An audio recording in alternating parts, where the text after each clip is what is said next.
Assalamualaikum warahmatullahi wabarakatuh.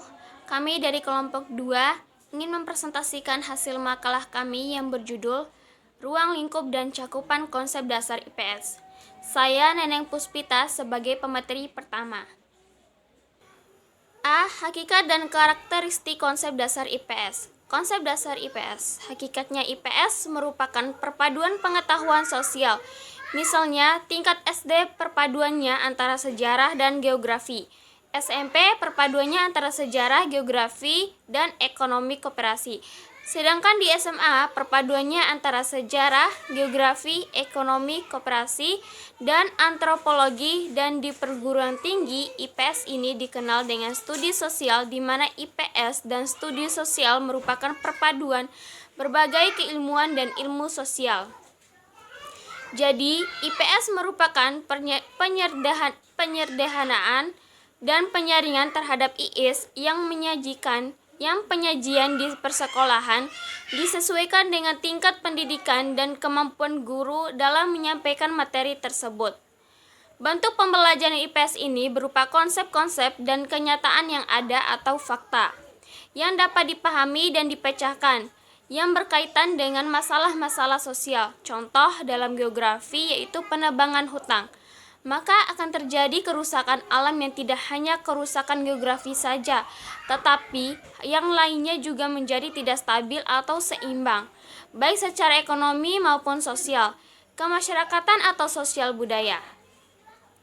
Adapun secara formal, proses pembelajaran dan membelajarkan yaitu terjadi di sekolah, baik itu di dalam kelas maupun di luar kelas, sesuai dengan kenyataan yang ada sehingga peserta didik dibelajarkan pada kehidupan yang sesungguhnya. Dalam bidang pengetahuan sosial, ada 3 istilah yang bisa kita dengar, yaitu pertama ilmu sosial. Pendekatan yang digunakan ilmu sosial bersifat interdisipliner, yaitu hanya ditinjau dari suatu rumpun pelajaran saja. Contohnya disiplin ilmu antropologi. Yang kedua, studi sosial. Studi sosial bukanlah suatu bidang keilmuan atau disiplin bidang akademis, tetapi merupakan suatu bidang yang mengkaji tentang segala dan masalah sosial yang terjadi pada masyarakat. Karena bukan merupakan bidang keilmuan, kerangka kerja studi sosial ini tidak menekankan pada bidang teoritis, namun lebih kepada bidang-bidang praktis. Pendekatan yang digunakan dalam studi sosial bersifat interdisipliner atau bersifat multidisipliner dengan menggunakan berbagai bidang keilmuan. Studi sosial sifatnya lebih mendasar karena dapat disajikan kepada tingkat yang lebih rendah, mulai dari tingkat sekolah dasar sampai tingkat pendidikan yang lebih tinggi. Yang ketiga, ilmu pengetahuan sosial atau IPS. IPS lebih menekankan kepada pendekatan multidisipliner, yaitu interdisipliner dari bidang ilmunya masing-masing, yaitu pendekatan yang komprehensif dari berbagai rumpun pelajaran seperti ilmu hukum, ilmu politik, ekonomi, ilmu sosial, dan lain seperti geografi, sejarah, antropologi, dan lainnya. Topik-topik dalam IPS dapat dimanipulasi menjadi suatu isu, pertanyaannya atau permasalahan yang bersudut pandang interdisiplin. Misal, di dalam geografi tentang perusakan lingkungan, dampak dari perusakan lingkungan ini dapat dikaji secara ekonomi, sosial kemasyarakatan, politik, hukum, dan lainnya. Lebih menitik beratkan kepada berbagai pengalaman di sekolah yang dipandang dapat membantu anak didik mampu bersosialisasi di masyarakat. Pembelajaran IPS di sekolah bertujuan untuk mempersiapkan para peserta didik sebagai warga negara yang menguasai pengetahuan, keterampilan, sikap, dan nilai yang dapat digunakan sebagai kemampuan untuk memecahkan masalah pribadi atau sosial, serta mampu mengambil keputusan dan partisipasi dalam berbagai kegiatan masyarakat, sehingga ia sadar dan tanggung jawab terhadap hak dan kewajiban kepada masyarakat, bangsa, dan negara. Selanjutnya, sejarah perkembangan IPS. Sejarah perkembangan IPS dapat dibagi pertama, sejarah perkembangan IPS secara umum. Ilmu pengetahuan sosial atau IPS adalah terjemahan dari Social Study Perkembangan IPS. Dapat kita lihat melalui sejarah Social Studies yang dikembangkan oleh Amerika Serikat dalam karya akademis dan dipublikasikan. Hal tersebut merupakan dampak dari berbagai penelitian yang dirancang untuk mempengaruhi kurikulum sekolah, terutama yang berkenaan dengan pengertian dan sikap siswa.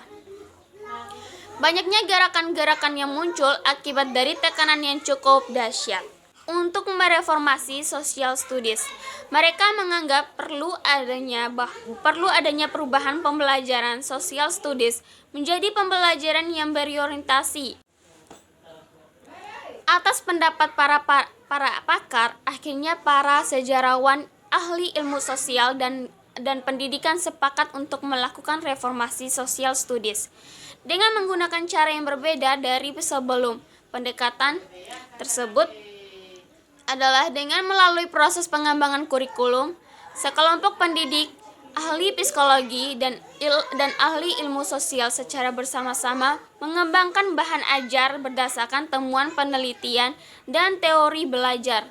Kemudian diuji cobakan di lapangan, selanjutnya direvisi dan pada akhirnya disebarluaskan untuk digunakan secara luas dalam dunia persekolahan. Jika dilihat dari visi misi dan strateginya, Social Studies telah dan dapat dikembangkan dalam 3 tradisi, yaitu yang pertama, Social Studies taught as transmission, merujuk pada suatu modus pembelajaran sosial yang bertujuan untuk mengembangkan warga negara yang baik sesuai dengan norma yang telah diterima secara baku dan negaranya.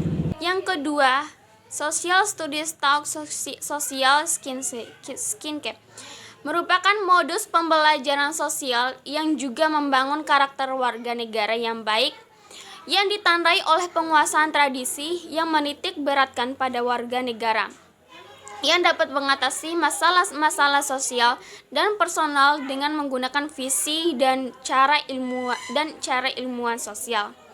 Yang ketiga, Social Studies taught is inequality, merupakan modus pembelajaran sosial yang menekankan sama, yakni mengembangkan warga negara yang baik dengan kriteria yang berbeda, yaitu dilihat dari kemampuan dan pengambilan keputusan sebagai rambu-rambu dalam rangka mewujudkan visi, misi, dan strategi baru. Social Studies menggariskan hal-hal sebagai berikut. Yang pertama, program Social Studies mempunyai tujuan pokok bahwasannya esensi tujuan tersebut lebih diutamakan dalam Social Studies daripada bidang lain. Yang kedua, program Social Studies dalam dunia pendidikan persekolahan mulai dari pendidikan taman kanak-kanak sampai dengan pendidikan menengah ditandai oleh keterpaduan. B. Perkembangan IPS di Indonesia. Istilah IPS pertama kali muncul dalam Seminar Nasional tentang Civic Education tahun 1972 di Tawangmangu, Solo, Jawa Tengah. Dalam laporan seminar tersebut muncul 3 istilah dan digunakan secara tukar pakai, yaitu pertama ada pengetahuan sosial, yang kedua studi sosial, yang ketiga ilmu pengetahuan sosial. Konsep IPS untuk pertama kalinya masuk ke dunia persekolahan pada tahun 1972 sampai 1973. Dalam kurikulum proyek Perintis Sekolah Pembangunan atau PPSP atau IKIP Bandung, dalam kurikulum SD 8 tahun PPSP ini digunakan istilah pendidikan kewarganegaraan atau studi sosial sebagai mata pelajaran terpadu. Sedangkan dalam kurikulum menengah 4 tahun digunakan istilah studi sosial sebagai mata pelajaran inti untuk semua siswa dan sebagai bendera untuk geografi, sejarah, dan ekonomi sebagai mata pelajaran mayor pada jurusan IPS. Yang kedua, pendidikan kewarganegaraan sebagai mata pelajaran inti bagi semua jurusan. 3. Civic dan hukum sebagai mata pelajaran mayor pada jurusan IPS. Pada tahap kurikulum PPSP, konsep pendidikan IPS diwujudkan dalam 3 bentuk, yaitu pertama, pendidikan IPS integrasi dengan nama pendidikan kewarganegara atau studi sosial. Yang kedua, pendidikan IPS terpisah. Istilah IPS digunakan sebagai konsep payung untuk sejarah, ekonomi, dan geografi. Yang ketiga, pendidikan kewarganegara sebagai suatu bentuk pendidikan IPS khusus. Konsep IPS seperti itu dipertahankan dalam kurikulum 1984 yang secara konseptual merupakan penyempurnaan dari kurikulum 1975, khususnya dalam aktualisasi materi seperti masuknya pedoman penghayatan dan pengamalan Pancasila atau P4 sebagai materi pokok PMP. Pertama, dalam kurikulum 1984 atau PPKN sebagai mata pelajaran sosial khusus yang wajib diikuti oleh semua siswa SD, SLTP, SMU, sedangkan mata pelajaran IPS diwujudkan dalam pendidikan IPS terpadu di kelas 1 sampai 6. Yang ketiga, pendidikan IPS terkonfederasi di SLTP yang mencakup geografi, sejarah, dan ekonomi koperasi. Yang keempat, ada pendidikan IPS terpisah di SMU yang meliputi sejarah nasional dan sejarah umum di kelas 1 sampai 2, ekonomi dan geografi di kelas 1 sampai 2, sejarah budaya di kelas 3 program IPS. 3. Ruang lingkup dan cakupan konsep dasar IPS. Ruang lingkup IPS adalah menyangkut kegiatan dasar manusia, maka bahan-bahannya bukan hanya mencakup ilmu sosial dan humaniora, melainkan juga segala gerak kegiatan dasar manusia seperti agama, sains, teknologi, seni, budaya, ekonomi, dan ekonomi yang bisa memperkaya pendidikan IPS. Bertitik tolak dari pemahaman bahwa IPS merupakan ilmu yang membahas masyarakat dalam segala aspeknya. Maka ruang lingkup pengajaran IPS ditinjau dari aspek-aspek ruang lingkup.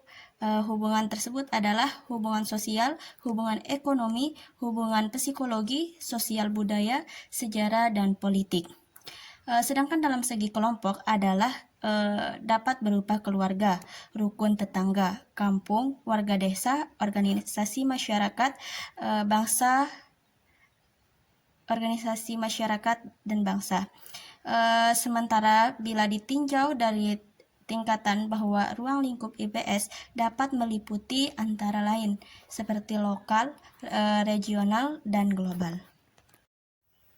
Konsep dasar IPS dikembangkan berdasarkan konsep dalam ilmu-ilmu sosial yang sangat dibutuhkan dalam proses pembelajaran. Sedangkan konsep itu sendiri menurut Dorothy J. Skate menyatakan bahwa konsep adalah suatu yang tergambar dalam pikiran atau suatu pemikiran, gagasan, atau suatu pengertian.